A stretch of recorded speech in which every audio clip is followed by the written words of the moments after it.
the day after Christmas.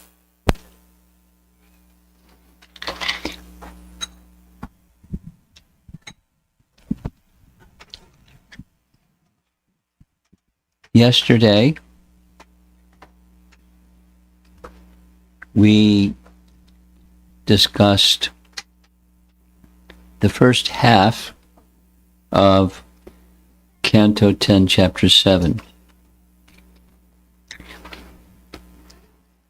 In the first half of Canto 10, Chapter 7, Krishna was just 3 months old. And pretty interesting, in this one chapter, he became 9 months older in one chapter.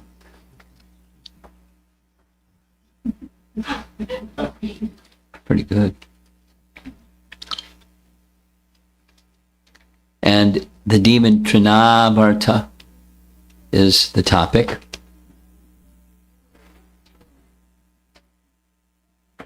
There are many nice things about this pastime. One of the nice things about the pastime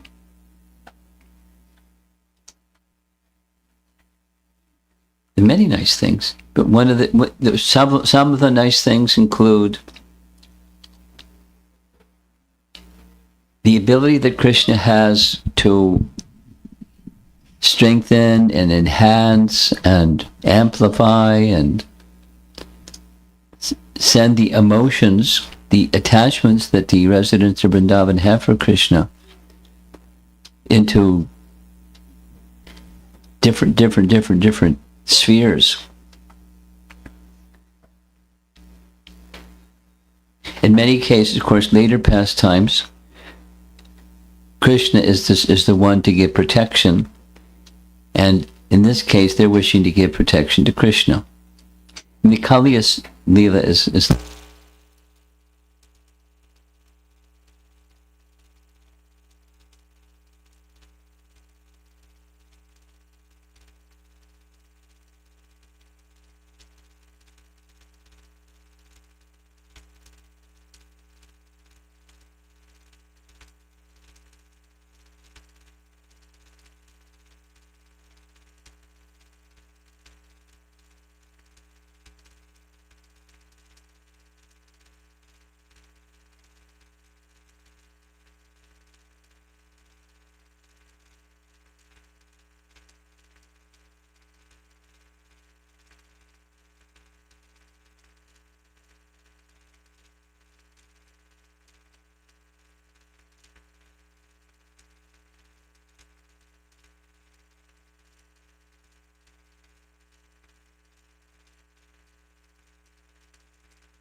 so those of you that are, just one more time, those of you that are up front, come a little closer up front because the fashionably late people need a place to sit. We want to be nice to them.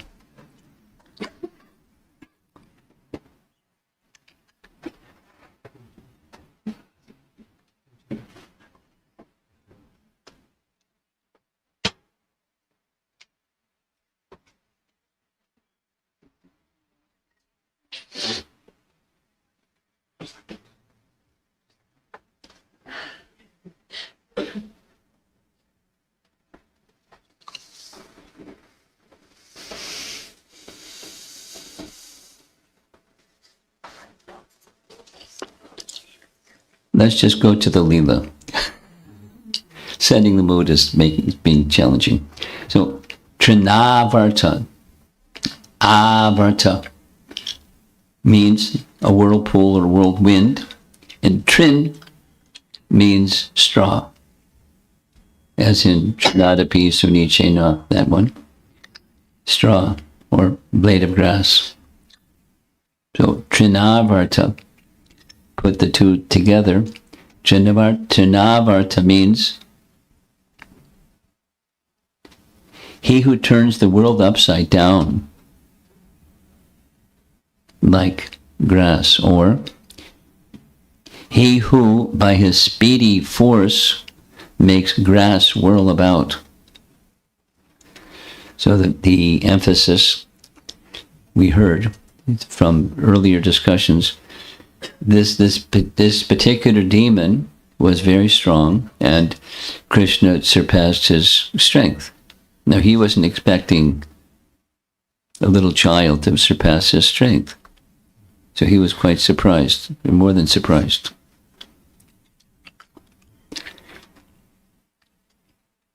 There's a set of prayers, the Ashtatarasata, prayers to Krishna, and here's the prayer to Krishna. Om Tṛṇīkrita Tṛṇāvartaya Namaha. It's a Vedic mantra. It's not in honor of Tṛṇāvarta, it's in honor of Krishna who killed Tṛṇāvarta. As insignificant as straw, Tṛṇārta.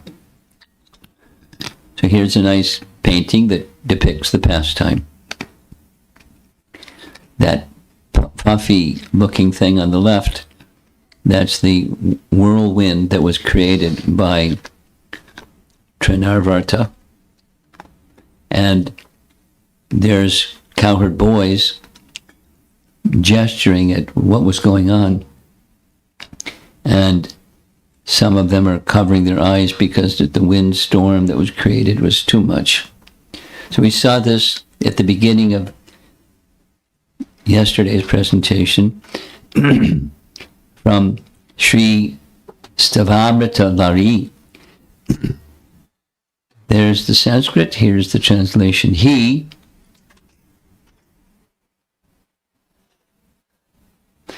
employed the strength of his two lips on Putana, the strength of his arms on Keshi and Riga, the strength of his feet on Kaliya, the strength of his body on Kamsa and Tṛṇāvarta, and the strength of his weapons on Banasura and other demons. May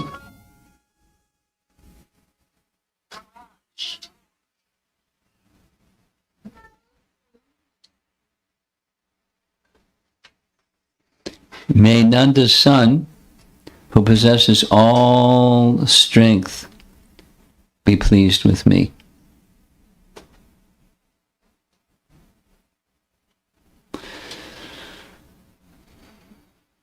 May be pleased with all of us somehow.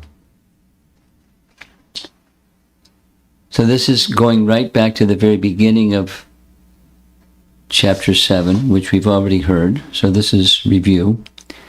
My Lord Shukadeva Goswami, the various activities exhibited by the incarnations of the Supreme Personality of Godhead are certainly pleasing to the ear and to the mind. So chapter 7 somehow follows chapter 6. And chapter 6, the topic of chapter 6, Chapter 6? Putana.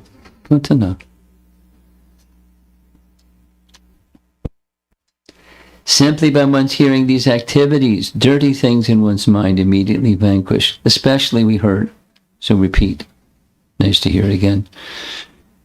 Especially the childhood pastimes of Krishna.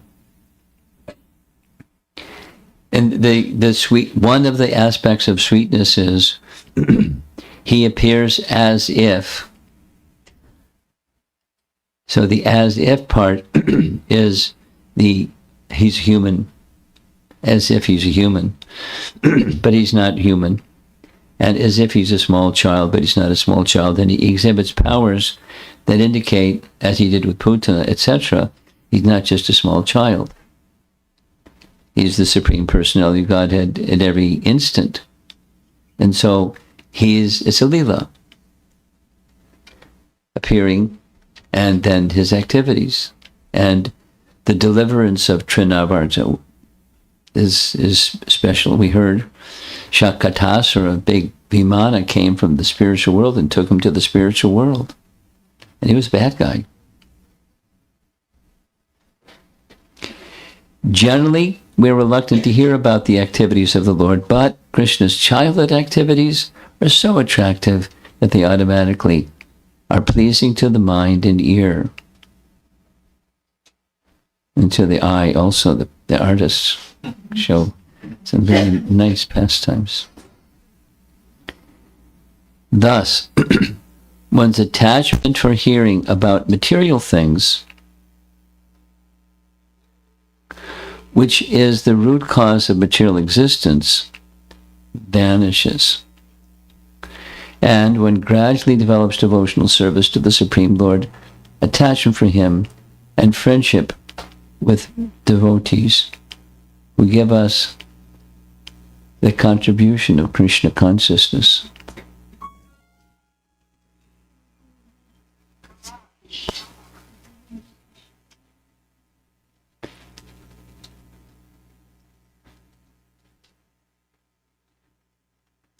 There must be an on-off switch for that thing.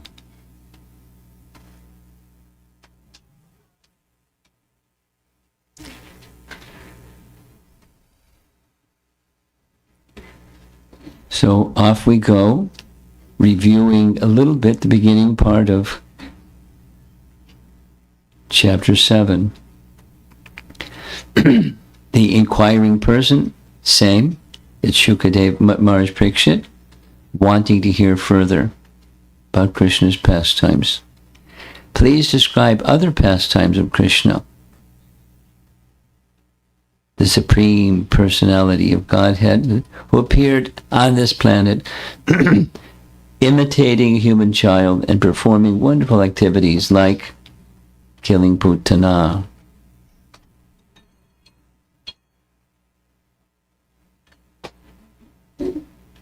So, in response, this is just review, he begins, Shukadeva Goswami begins narrating the pastime of Shakatasura, and then commentary by Sanatana Goswami.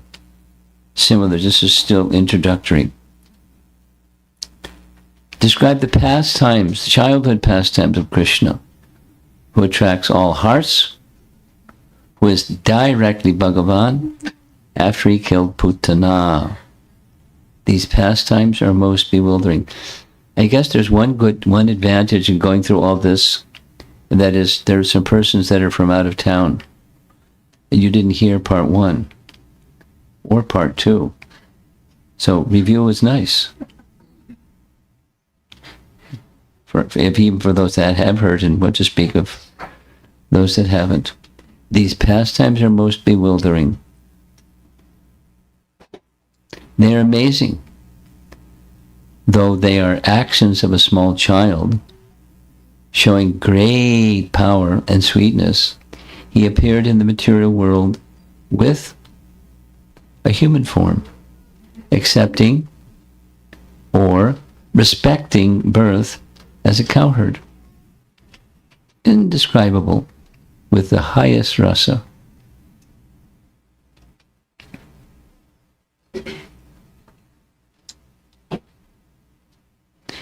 He respected all the cowherd people. Though he was the Supreme Lord, by his infant pastimes, he controlled them all by spreading prema. He was astonishing because even as a small child, he displayed powers of the Lord. This is just review. One day, a year after Krishna's appearance, so now we're beginning the pastime, the Tṛṇāvarta, because Shakatasura was just 3 months.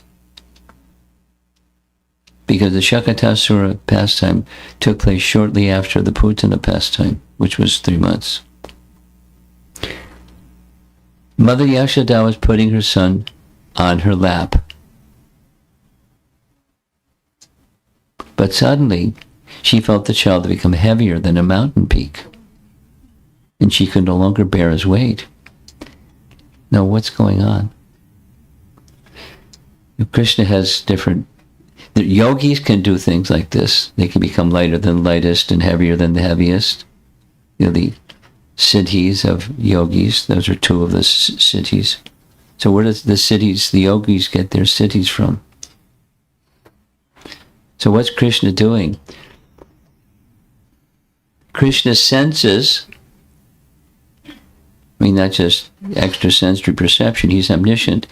There's a demon that's coming, and the demon wants to harm him. In fact, we'll hear, the demon was sent. As Putana was sent, and Shakatasura was sent. So he sent a very powerful demon, Tṛṇāvarta. You can do the job, Tṛṇāvarta, go. Get him. One blissful day, this is another Vrindavan Champu, during Krishna's first year, Yashoda lifted up her resplendent, jewel-like son while passing through the main chamber of the palace. She lovingly fondled and caressed him.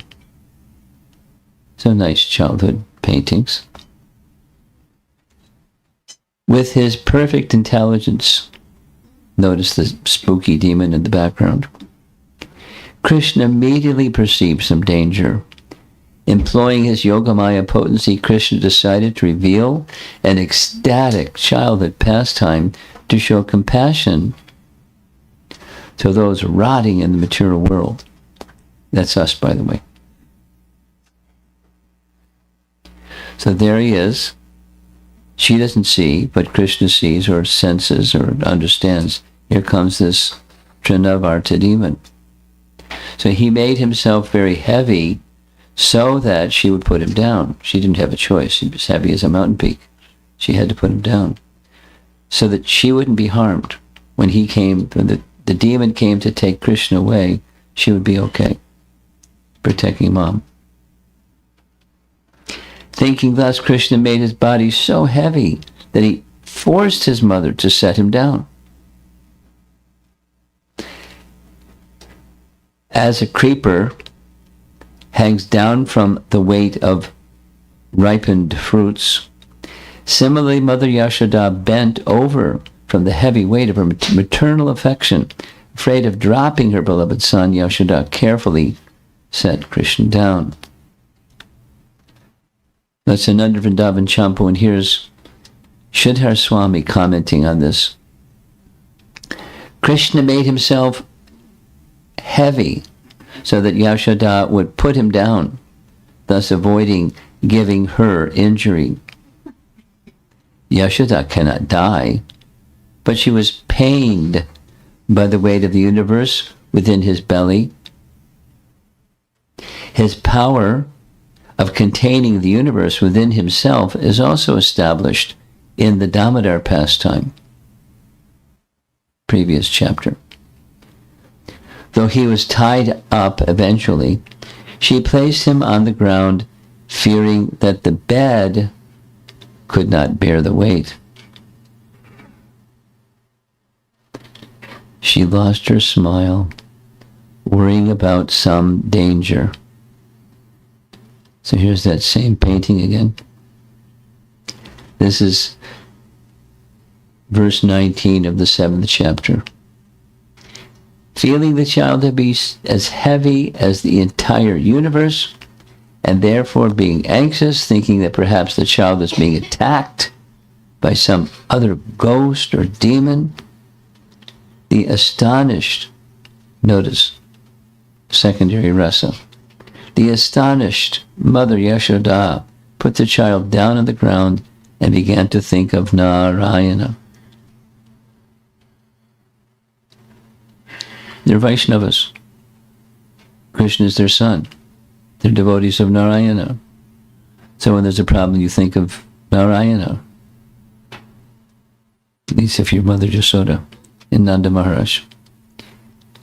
Commentary, combined commentary. This combined commentary, I mentioned this yesterday. No problem to say it again.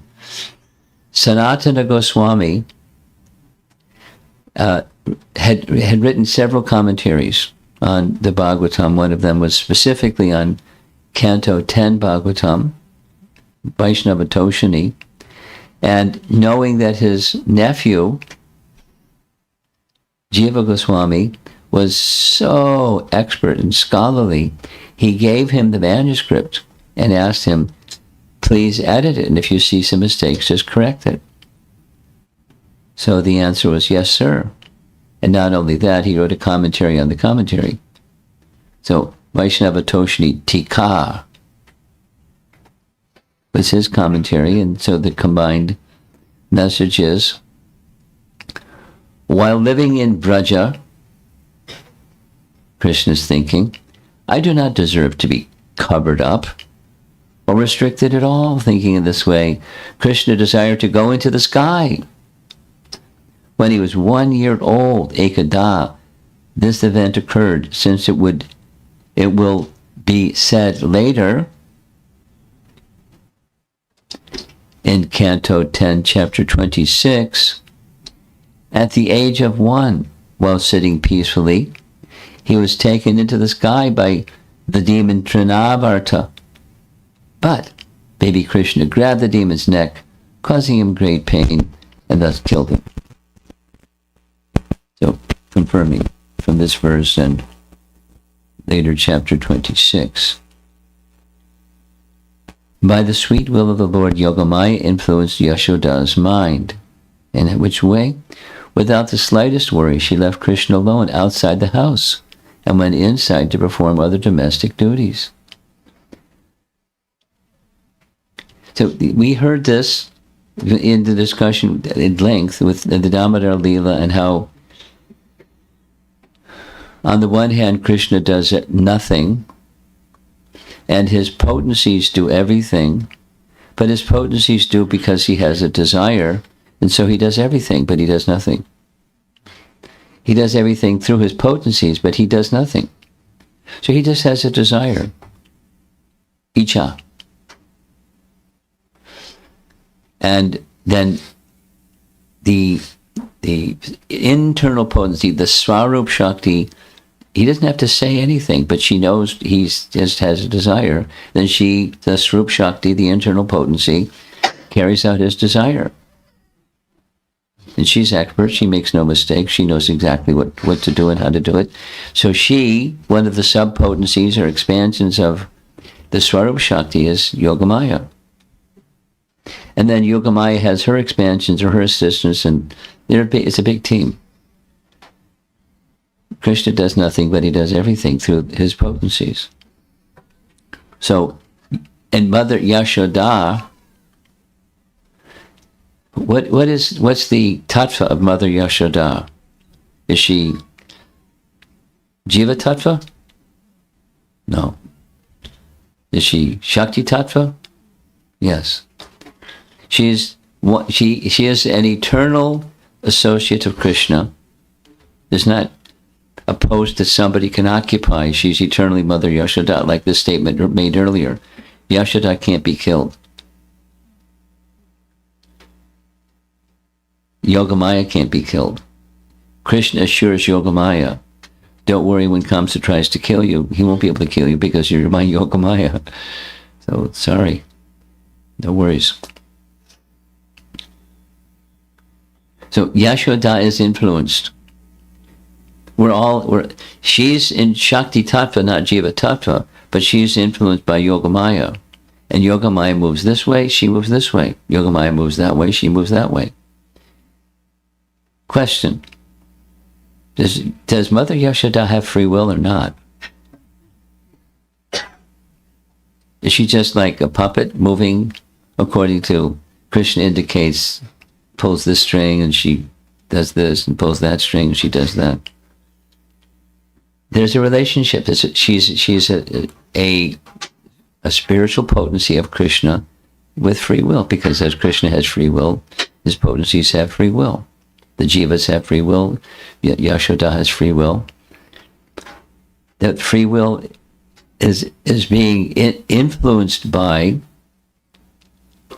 Yogamaya, and that's her choice. I want to be with Krishna, so that's her free will. And then she has a special rasa within that big span of free will. She's mother, so she has a feeling of mother, and so Krishna's orchestrating his. She's part of his pastime, but she's not just like a puppet. She's not a wooden doll that without consciousness. I'm just making a point. We can hear it like it's. There's a spiritual science to all of this, and spiritual science is nice because the essence of spiritual science is rasa. Although science sounds like that's dry, maybe for some people, and rasa sounds sweet. That's not dry, but there's a science to rasa. It's not dry. It's very sweet. And she's part of that. It's Krishna's happiness. She's an expansion of Krishna's potency to enhance the happiness of Krishna. And she enjoys his enjoyment, and he enjoys her enjoyment. And it's a nice relationship, mother-son. He's happy to be her son. He's happy to be the supreme person who is the source of her.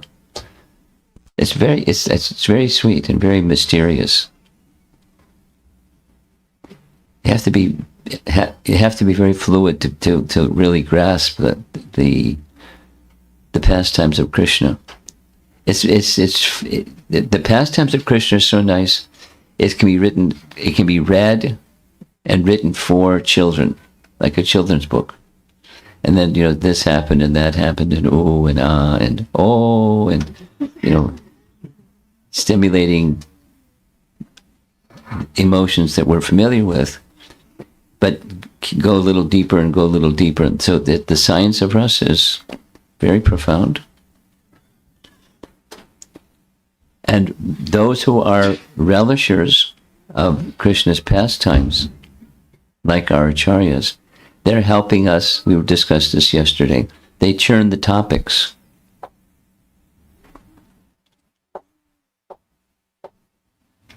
Jivana Jivan was commenting on 17 verses, 2 classes. And there's another devotee, Amarendra, same 17 verses, 8 classes. And then you keep going and keep going and keep going. Bhakti Siddhanta, to demonstrate a point, stayed in Dhaka for 1 month and spoke on 1 verse for 1 month and didn't repeat himself. I repeat myself all the time. Something one day, the next day. But he is such a scholarly Vaishnava. And to demonstrate, there's no limit. We'll say to you, is there a limit? Is there a limit? We discussed this yesterday, remember? There's no limit. Supposing you want to be a good cook. He gave some examples. Supposing you want to be a good mridanga player.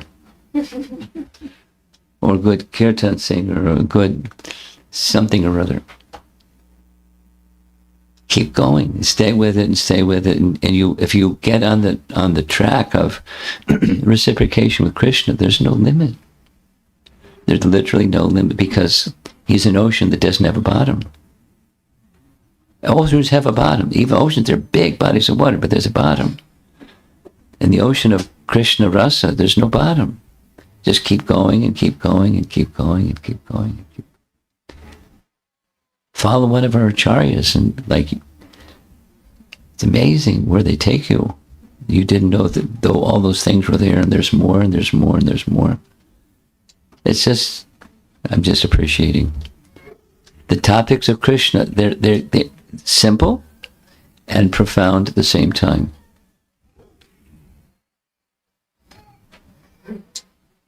Lots of sounds here tonight. Garage doors and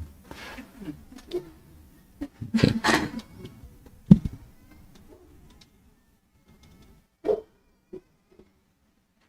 So she's influenced by the Lord's Yogamaya potency. Next verse. Look at this. We have 3 verses into the chapter, or to this section. Foreseeing disturbances, she called for the brahmanas. Nothing happened yet. But he got so heavy, something's going on. So she called the brahmanas to counteract the evil forces that are influencing her son to become suddenly so heavy she can't hold him. And as the brahmanas were doing what brahmanas do, she went about her household duties. She's, a busy lady and a perfected Vaishnava, and she has many friends, and she consults with her friends and explains to her friends what happened. Suddenly this, and then that, and then that. And so while they're having this conversation, she realizes I shouldn't have Krishna alone. So she went hurrying back, ran back to where Krishna was. This is Sanatana Goswami's commentary against Vaishnava Toshani. Previously, Kamsa became worried when she, that Putana, was killed. Even though sent with an ordinary form, Putana, as a baby killer. Kamsa became worried when she was killed, even though she disguised herself. He then sent Shakata, who did not appear with any form. When he was killed, Kamsa became greatly frightened. So now he's going to call the next one, Vaishnava Toshani. He then sent the whirlwind demon, who was with a form and without form. Very strong and impossible to grasp. No one can defeat him. Next verse. When the child was sitting on the ground, a demon named Tṛṇāvarta, who was a servant of Kamsa's, came there as a whirlwind at Kamsa's instigation and very easily carried the child into the air. Whirlwind. Next verse. Covering the whole land of Gokula with particles of dust. That demon, acting as a strong whirlwind, covered everyone's vision and began vibrating everywhere with a greatly fearful sound. That is an explanation why the great fearful sound. He covered the place with dust so that others could not see anything. Otherwise, he could not steal the child. And the sound, fearing that the child would cry, he made sounds of wind so that no one could hear his crying. All bases. So off he goes. But Krishna's holding on to his neck as if afraid, little child afraid and being carried away and so forth. Ananda Vrindavan Champu. The whirlwind created by the demon seemed like an exhalation of hot breath from the wives of thousands of snakes burning in separation from their husbands. Now, what's that illustration at the bottom on the right? That's, your guess is as good as mine. It looks like a whirlwind, and the whirlwind is moving, and Krishna is being picked up. It appeared as if the earth transformed into a blacksmith's bellows, emitting a loud sound in all directions. So whirlwinds are real things, and sometimes they appear on earth. Or was it the ears of the elephants controlling the four directions, which look like flat trays used for winnowing grain, flapping back and forth, causing the whole sky to fall down?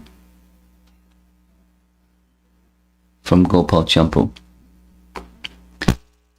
Tṛṇāvarta attacked Vraja with a shower of hard stones, almost destroying it. All of Vraja's moving and non-moving entities became frightened. When the wind began to blow, it raised pieces of broken pots and made a noise like thunder. It broke the trees, shortening their lives, and smashed the houses and cowsheds. When the whirlwind arrived, intense darkness covered not only every object, but also the hearts of the people, meaning this is pretty scary. Next. Gopis covering their eyes. For a moment, the whole pasturing ground was overcast with dense darkness from the dust storm, and Mother Yashoda wasn't able to find her son. She had placed him. Panic. Sanatana Goswami. This happened because Krishna wanted to go up in the sky.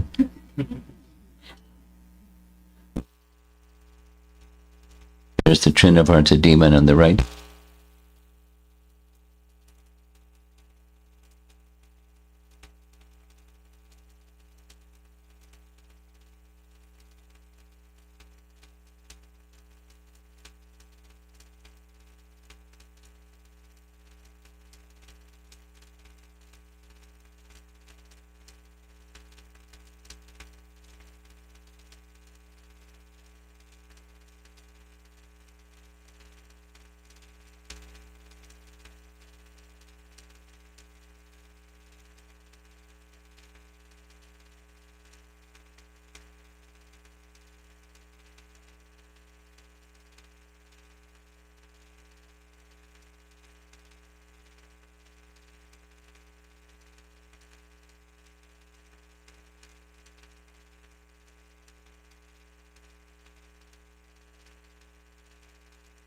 Nor could she understand why. Thus she fell on the ground like a cow who has lost her calf and began to lament very pitifully. I mean, one can imagine what a mother might do if the child just disappeared in the midst of this big storm. And what to speak of Mother Yashoda? So what were her feelings? Krishna's stimulating her feelings while he's having fun.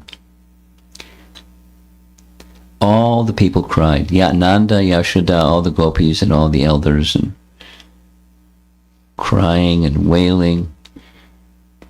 Gopal Champu writes, starting with Yashoda, all people on all sides began to cry. The whole of Gokula became filled with the sound of wailing.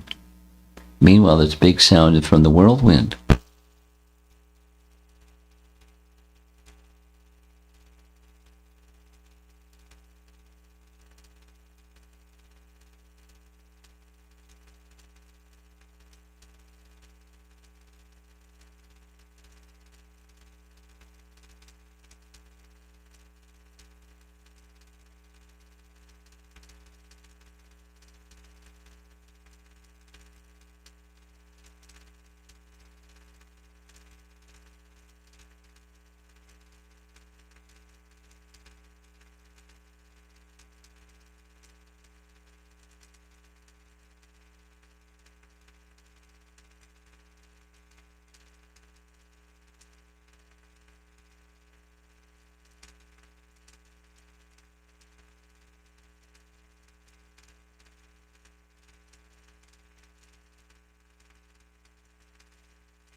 the whirlwind sent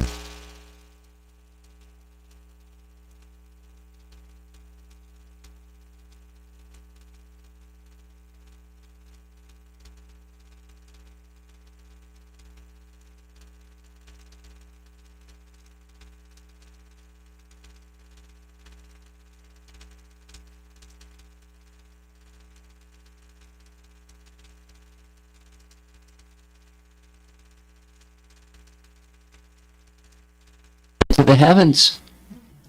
He looked like a man running up a flight of stairs as continually rose upward atop Tṛṇāvarta.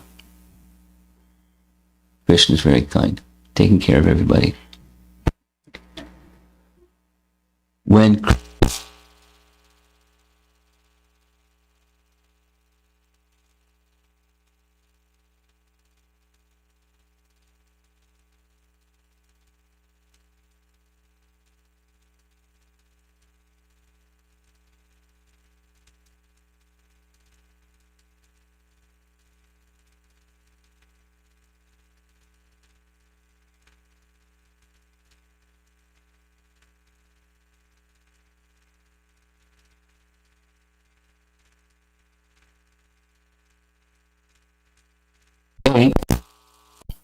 Tṛṇāvarta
continuing. When Krishna struck the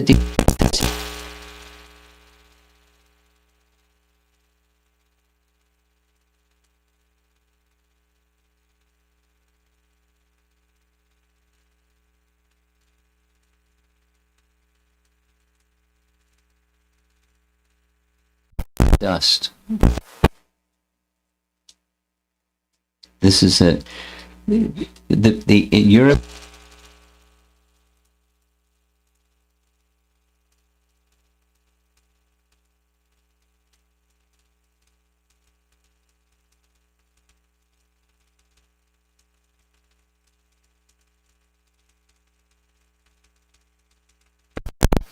Krishna book paintings.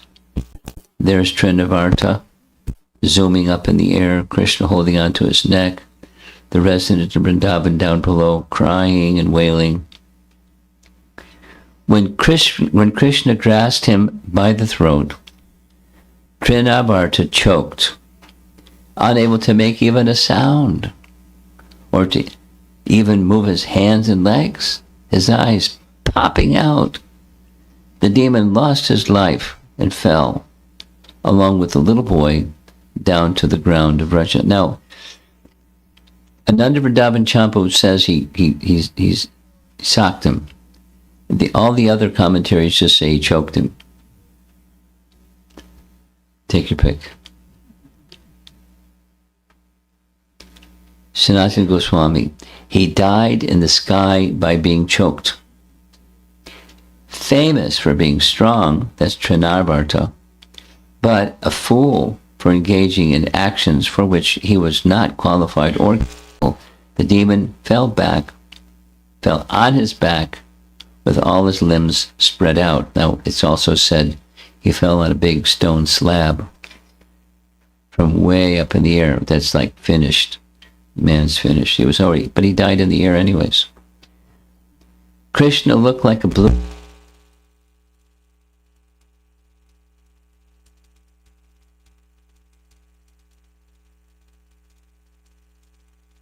air, but Krishna landed safely on earth. Like another miracle.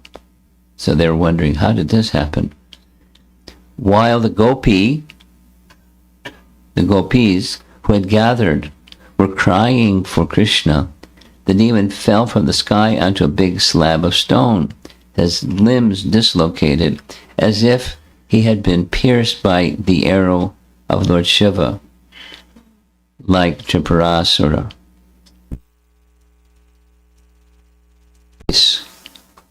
In case there's some persons in the room that don't know what the story of Lord Shiva's arrow killing the Tripurasura, it's a little document you should have received. So I'm not going to repeat it. You can just read the document. It's a little distracting from the main topic here. He was like the broken city pierced by Shiva's arrows. There's details to found in that little document you got. Krishna had the demon fall near the women so that they could see it, or see him, because he wanted to extinguish their grief quickly, since they were lamenting intensely, wailing. The demon's body fell from the sky with a deafening roar into the yard spread with stones, a slab. They saw the demon with his eyes popping out. Ooh. There's a nice painting of his eyes popping out next. Though his body had been very strong, all his joints became loose. The gopis immediately picked Krishna up from the chest of the demon.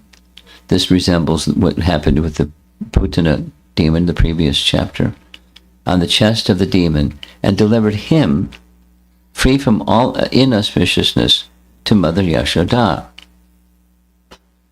So they have love for Krishna like Yashoda has love for Krishna, but there's only one mother, and anyone that has a child knows someone else can try to comfort the mother, but comfort the child, but it doesn't work.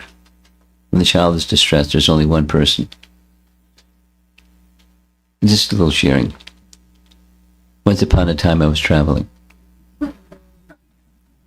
And I was in China, and I don't speak Chinese. And most people that travel in China, they don't speak English. But I observed there was one child, little toddler, that, whatever, something freaked him out, and the little toddler started crying. And the mother wasn't right there. So the mother was off doing something. So this mother picked up, and that mother picked up, and the other mother, they all got around and tried to cool the child out, and it just made them scream even more. And the mother came, and she just touched the child, and he stopped. It was really nice. And something similar happened in, someplace I was recently. I won't go into it.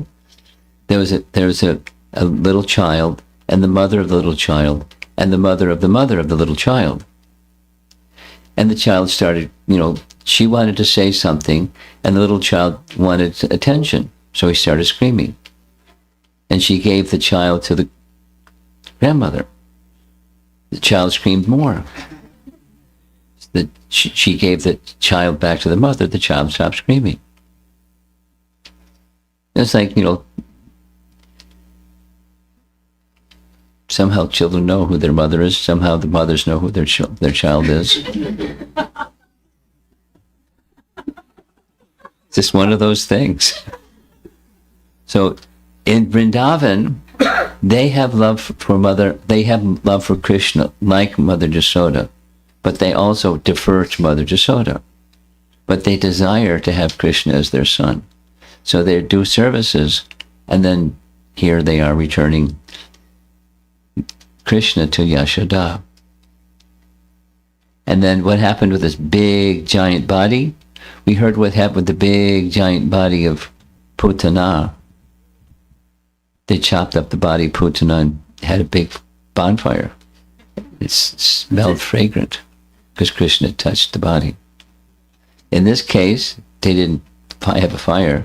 They put the big body in the river Jamuna. Tṛṇāvarta Purana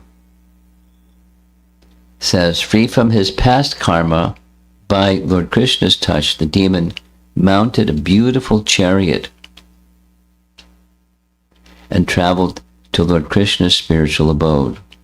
Now, that's not a very good illustration to go with this text, but that's, he went back to Godhead also. And Nanda Maharaj, what's Nanda Maharaj going to do with all of this goings on? We must have previously performed austerities for a very long time, worshipped the Supreme Personality of Godhead, performed pious activities for public life, constructed public roads and wells, and also given in charity, as a result of which this boy, although faced with death, has returned to give happiness to his relatives. It's their pious activities. The fruits of their pious activities is the son is now protected. So do more pious activities so your sons will be protected, right? If anything inauspicious had happened to Krishna, we would all have died. That Krishna is unharmed as a result of heaps of pious activities. And that's the end of the chapter. And now we're going to hear about who was Tṛṇāvarta before he was Tṛṇāvarta, his past life. You curious? I'm curious. Tṛṇāvarta Purana is one of those sources that tells these things.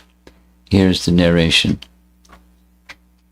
In his previous life, Tṛṇāvarta was a powerful king of Pandudesh named Sahasraksha. He was a devotee of Lord Hari, a follower of religion, a performer of yagyas, and a giver of charity. But who's that fellow over on the right? Take a guess. Durvasa Muni. Uh-oh. Once on the shore of the Reva, on the northern side of the Himalayas, where Pushpapadra River flows near the Gandhamadana mountain, in a very splendid place filled with flowering vines, he enjoyed pastimes with 1,000 beautiful women. And he was too much absorbed in enjoying. When Durvasa Muni came there, the king did not bow down to offer respect to him. Uh-oh. Oh, evil-hearted one, become a demon. Whew. Don't mess with Durvasa Muni. The king fell at his feet. The sage gave a blessing. O king, the touch of Krishna's form will give you liberation. Because of Durvasa Muni's curse, he became Tṛṇāvarta on earth, and by the touch of Sri Krishna's form, he attained liberation. So that's his past life. We're getting close to being completed, so get ready for an abrupt ending. But we've been discussing, because it's just part of how Bhaktivinoda Thakur particularly likes to discuss these childhood pastimes of Krishna and Vrindavan, there's some anartha or some unwanted thing within the heart of a sadhaka that hearing and the pastime itself helps the sadhaka, or the beginning person, overcome some obstacle, or some anartha. Tṛṇāvarta is a symbol of pride, of useless learning, false arguments, dry logic or reasoning. Atheism is also included in Tṛṇāvarta. So Krishna will protect us from such things, but we don't mess with such things because they're very harmful, potentially very harmful to bhakti. This is a quote. Chaitanya Shikshamrita and Krishna Samhita are two books where Bhaktivinoda Thakur discusses the obstacles or anarthas that are removed by Krishna's performing pastime. Being compassionate by the humility of the practitioner, child Krishna kills the demon Tṛṇāvarta and destroys the thorns on the path of bhajan. There's another reference, scriptural reference. So here's further illustration on the same point.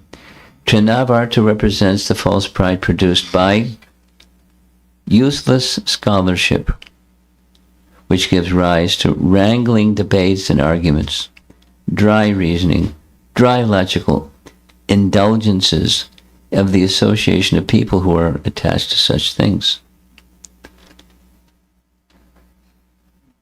The illustration is obvious. It's a 9, it's a 6. Look at it, it's a 6, it's a 9. Looking at the same thing from a different angle. A frog keeps croaking, but he invites trouble. The snake hears the croaking and comes to swallow him. So the croaking frog brings death. And the persons that indulge in those kinds of activities, material scholarship, it brings problems. Here's one of Prabhupada's favorite, the Dr. Frog example. Anybody here not know the Dr. Frog example? Okay. Once upon a time, there was a Mr. Frog. And Dr. Frog, in fact, he has a PhD in frogism. And somebody came to the frog and said, "Oh, Dr. Frog, you have a large body of water in the bottom of your well, but there's a much bigger body of water called the ocean." And the Dr. Frog said, "How much bigger?" "Twice as big, 3 times." So his neck started to expand bigger and bigger and bigger, and eventually burst, because he couldn't, with his frog capacity, even with a PhD capacity, speculate the extent of the Pacific Ocean or the Atlantic Ocean or an ocean.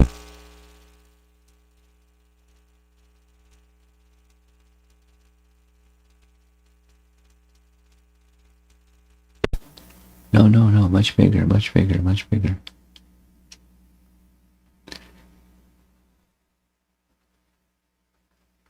And it's not possible to find the source of everything through speculation. Just not possible. One can know something, a little piece of something, imperfectly, but you can't know the whole thing perfectly by speculation. So on the right side, this is, poking fun at evolutionary theory. Speculation produces controversy, which is disloyal to the path of pure bhakti, such as sinful philosophies. These are taken from Back to Godhead magazine articles on the topic. Let's see where the graphics come from. Lord Sri Krishna becomes moved by the humility of his devotee, will carefully avoid this fault, and he strangles the demon and removes this thorn from his devotee's endeavors in devotional service. Krishna is very kind. And demon killing is part of his kindness. Lord Chaitanya is even more merciful. He just purifies them and elevates them. Krishna does away with them. But in doing away with them, he sends them to the spiritual world.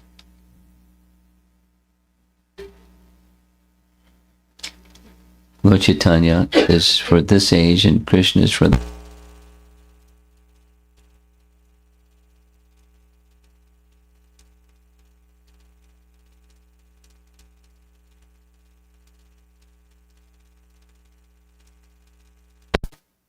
May you be protected by his pastimes of killing Tṛṇāvarta and crawling around in charming ways and stealing butter and yogurt to satisfy the gopis. Narada is giving a benediction to Gopakumar, and similarly, we're just sitting here in someone's home and hearing this nice pastime. It's cold outside, so it's nice to be inside.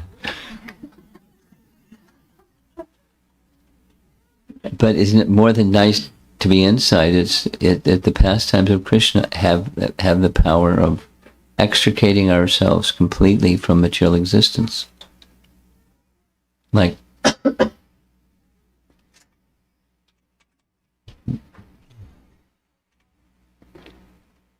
the previous acharyas. So Krishna interacts with demons in the way that he interacts with demons, and he's enjoying, at the same time liberating. He's stimulating the love of the residents Vrindavan while he's doing all these things. And then he leaves behind inspiring Vyasadeva to record his pastimes, the narration of those pastimes, authoritatively found in Srimad Bhagavatam, and to a lesser degree in other Puranas.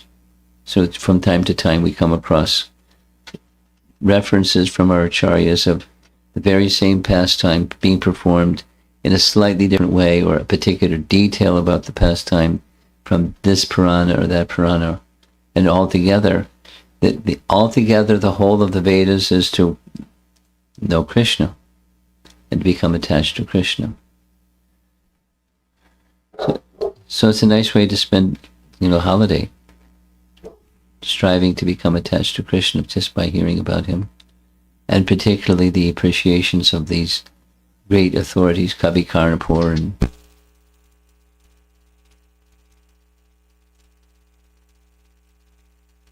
the topics, and helping us to see the supreme pure in different perspectives.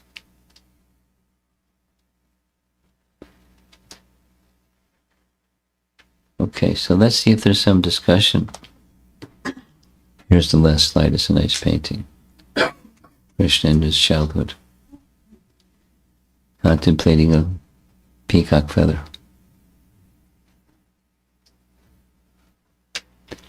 Yes.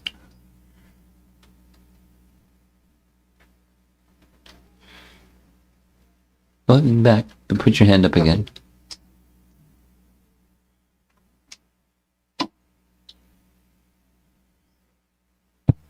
Hare Krishna Maharaj. Thank you for the wonderful class. Maharaj, I didn't understand that part where Nanda Maharaj, what did he say after Krishna killed the demon? There was a commentary as well. Could you please explain that part, Maharaj, please? I don't remember. I have a very short-term memory. But I'll see if I can find it quickly. And then see if there's some explanation that's due. This one. Yes. That's it? Yes, this one. Okay. We must previously have performed austerities for a very long time, worshipped the Supreme Personality of Godhead, performed pious activity for public life, etc., etc. So the fruits of he's a Vaishnava. He's not a Karmakanda personality. But he also values doing appropriate things. And he does, Vaishnavas do appropriate things that are beneficial work for others. And he understands, you're seeking an explanation, so he understands there's fruits. And the fact that our son has been protected has some connection between our past beneficial activities and the son being protected. Say, conversely, supposing one has been sinful, and it's sinful and sinful and sinful and sinful, then there's some calamity may come that's a fruit of that sinful. Or some misfortune may come to some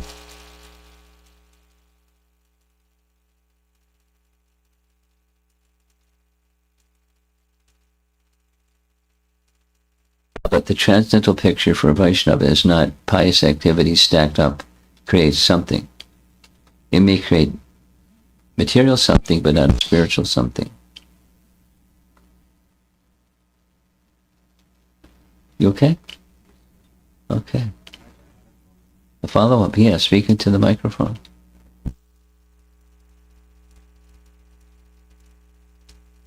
Krishna.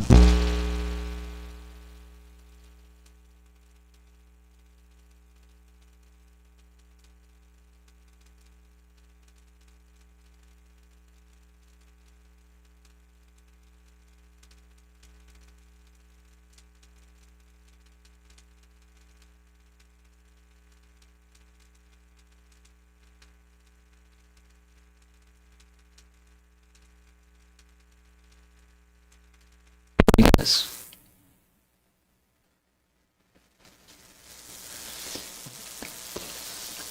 They're so elevated they don't see that he's God.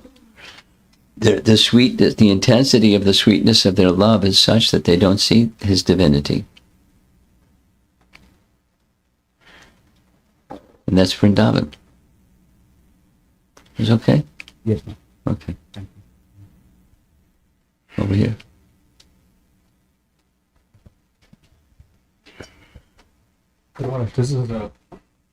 This is a question from Sri Radhika Mataji. Okay. So you described bhakti as scientific. However, the only rule binding the spiritual world seems to be love. But that's scientific.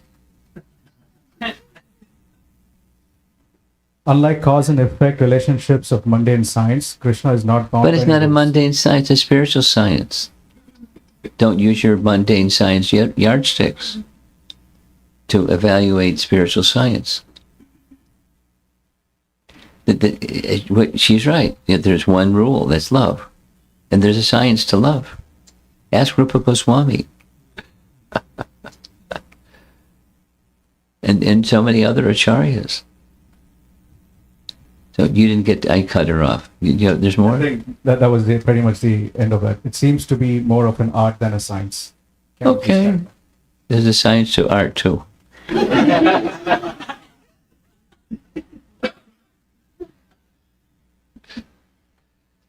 Okay, someone else. Okay. There's a hand. Wave your hand again, way in the back. Okay. Hare Krishna. We can hear you.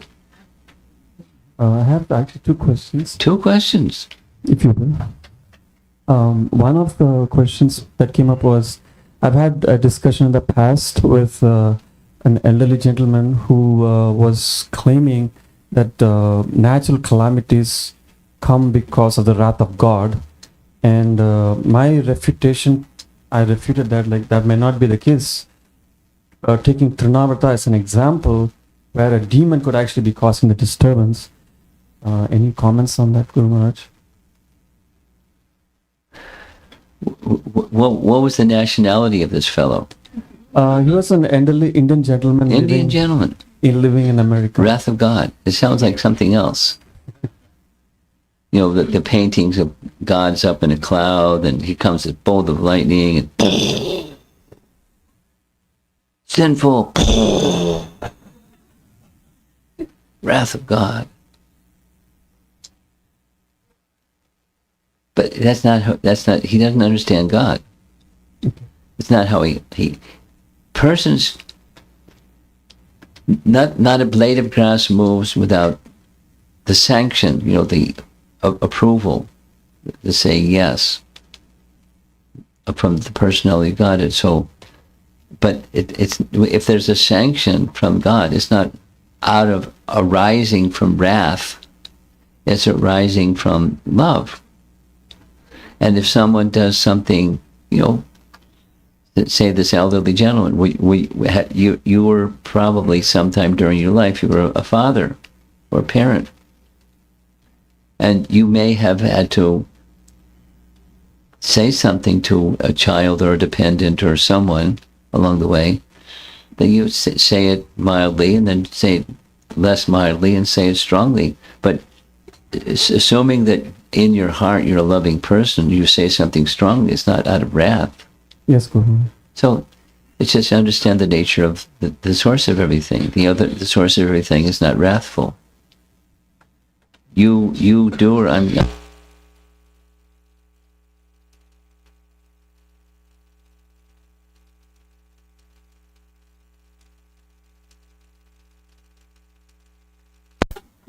That's not... Sorry, Charlie. Yes, Guru. The second question. Such people, my experience is they can't hear it. When they're fixed, they're stuck. Nick, you can say this and say that and say the other, but so say something that's just instead of just not a yes or you're very intelligent. But say something that's reasonable, and they'll generally, at least often, people are stuck. People stay stuck and they don't want to get unstuck. Okay. Go ahead. In one of the slides, it was explained that Krishna wanted to go up in the sky, and my understanding is Tṛṇāvarta. Krishna wants us to go up in the sky? No. Krishna wanted to go in the sky. Krishna... He wanted to go for a ride. Right, he wanted to go for a ride. Yeah. And Tṛṇāvarta actually assisted Krishna in that. Yeah. However, his consciousness was one of wanting to kill Krishna. That's right, like Putana. So that cannot be counted as devotional service. Of course not. Yet he was awarded the spiritual award. Is there Because Krishna's kind. Okay. It surpasses logic, doesn't it? But it's the nature of Krishna. He's kind. He's kind. He's loving. He's not wrathful. Thank you. Okay. Now, Jivana Jivan is standing right next to you. Somebody up here wants the microphone. You want to say something? Well, okay. You lost your chance.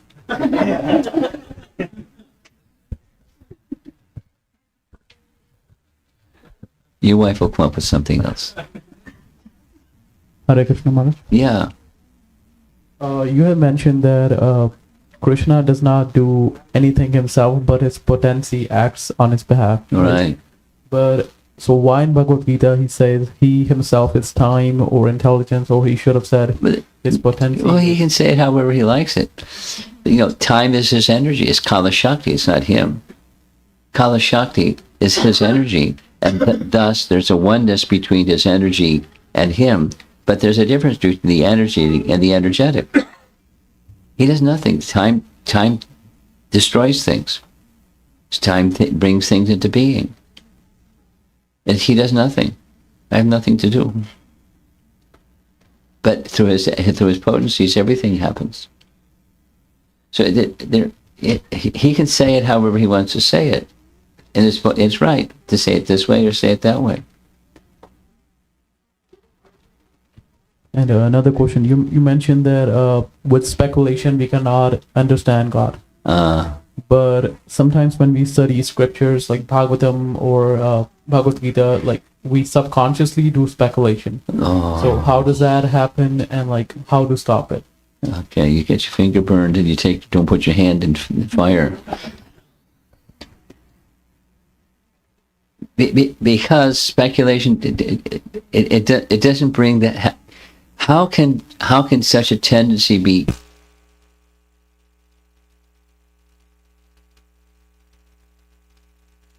other by experiencing Tṛṇāvarta, by experiencing samsiddhir haritoshanam, or yenatma suprasidati. When you're so satisfied, supposing, a very easy example to understand. Supposing you're really hungry and you eat and you eat and you eat and you're satisfied. And somebody may come along and say, would you like some more sabji? No thanks. You like some more of this? No thanks. You like some more sweet? No thanks. You like some more? No, thank you. I'm very satisfied. Now later you get hungry, but for the time being. So spiritual satisfaction is things that are unwanted. They just fade in their significance because of a sense of being fully satisfied. So the solution to entanglement is spiritual happiness. So speculation doesn't give spiritual happiness. It does something. And somebody may feel some happiness from speculation. And then since along comes another speculator that outdoes the speculator. So you're now in the loser category instead of the winner category. Anyway, so there's no termination. There's no ultimate termination to speculation, nor is it a vehicle that they can take one into the spiritual realm. It just doesn't have. The mind cannot enter that realm. You can fix your mind in devotion upon Krishna, and then Krishna can then assist the meditator or the devotee to fix their mind on him. But it's not our efforts of any kind. Efforts alone isn't insufficient. Same for speculation. It's an effort that people may be good at it, but there's no termination to it. There's no conclusion to it. The absolute truth can't be known that way. And that's the statement of Scripture. And just it's a practical experience also. Prabhupada's explanation of the fruits of speculation, someone comes along and comes up with something. And then time passes, another person says, no, it's not that something, because instead, here's another model. And that stands for a while, and then the other model, someone says, that model doesn't work because, for this reason, that reason, the bucket's got holes in it, doesn't hold water. Here's a bucket that holds water, so there. And then someone shows it's got holes in it. There's no end to it.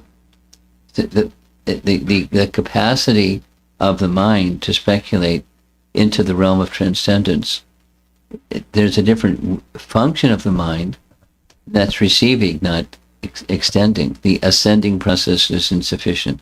The descending process is altogether sufficient. Hear and then fix the mind on that sound, and it's complete. That's the process. Okay. How are we doing? We have something up front. Go ahead. Hare Krishna Maharaj. You mentioned that Mother Yashoda is not Jiva Tattva, She's not. but she's Shakti Tattva. She's Shakti Tattva. I didn't understand that. I can say the same thing again. She just there's categories of entities. Krishna is in one category. He's in the Vishnu Tattva category. Living entities are in the Jiva Tattva category. Lord Shiva is in another category, Shiva Tattva. He's neither Jiva nor Vishnu. He is Shiva Tattva. And then there is Shakti Tattva. It's a category, it's a truth, a substantial truth. And she is in that category. She's a Shakti Tattva.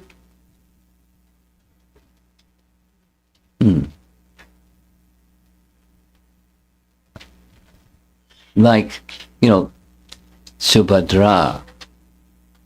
She's in Shakti Tattva category. Krishna, Balaram, and Subhadra. She's in the category of Shakti Tattva. And then there's different Shaktis in the Shakti Tattva category. There's the internal, then there's the external, Shakti. Like Maya is external, Shakti, Mahamaya. This Shakti Tattva, she's not a Jiva. She's not Vishnu. She's in another category. So Mother Yashoda is, and she's in the unique category. She's eternally Mother Yashoda. She's in another category. We're eternally Jivas. Conditional, liberated. We're marginal. The Tasya Shakti is marginal. Mother Yashoda isn't marginal. She's in another category.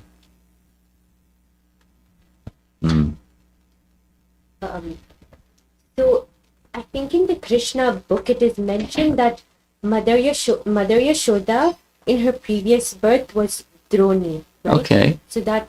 Why not? Why is that a problem? Why is that a problem? You have a problem with that? No, Maharaj. Okay, good. I just, yeah. I was confused because I thought. But who was Krishna before he was Krishna? He was this one, that one, the other one, the other one, the other one, the other one. Om Jaya Jagadisha Hare.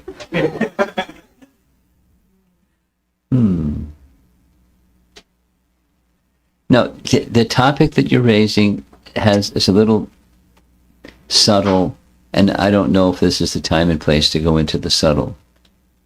Because a room full of people that use subtle things. I'll tell you what I'll do, because you're asking the question. I'll create a document. I'll give it to Shatarupa. Shatarupa can circulate it around, so you can get, rather than in this form right now, you'll get a document you can look at and you go, Okay? Thank you, Maharaj. Drona too. Drona and Dara. You'll see.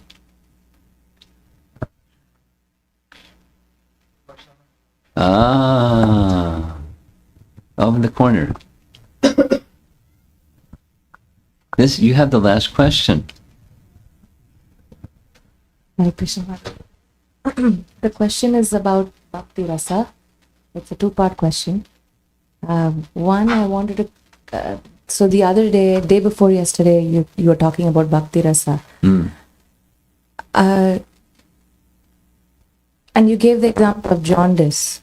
How our tongue is diseased. Yes. We don't taste the sweetness, but by continuously tasting this,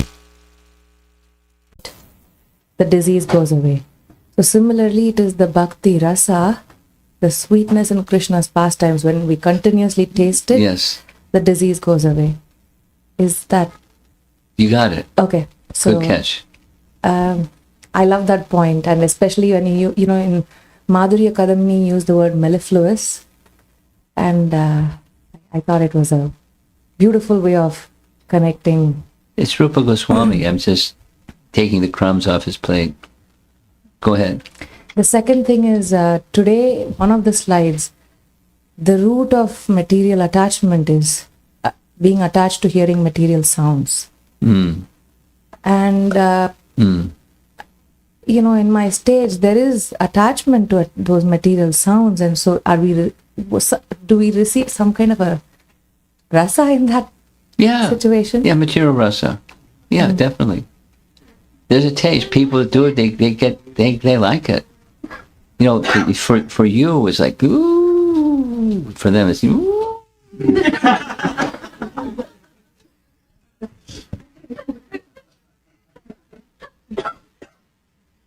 I mean, modern music is like rap music. And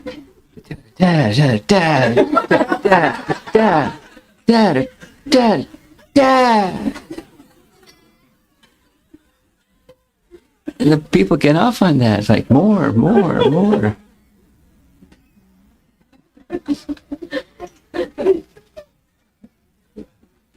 Etc. So there are different genres of music. And some people like, and some people, one man's food is another man's poison. It has to do with the modes of nature, and there's sounds connected with the modes of nature. There's everything connected with the modes of nature. Foods and happiness and pleasure and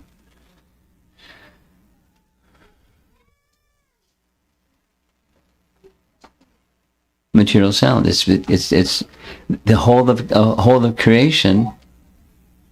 The whole of material creation has sound. And withdraw the sound, and the whole creation just falls flat. It's like these things in people's front yard. And at night they pull the plug, and the guy's just a bag on the front lawn.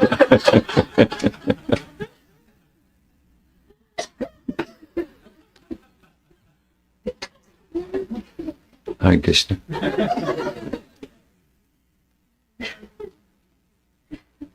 And it doesn't even look like the real thing. Anyway, I think we should end, and thank you all for coming. And I guess we'll see many of you tomorrow. Srila Prabhupada ki.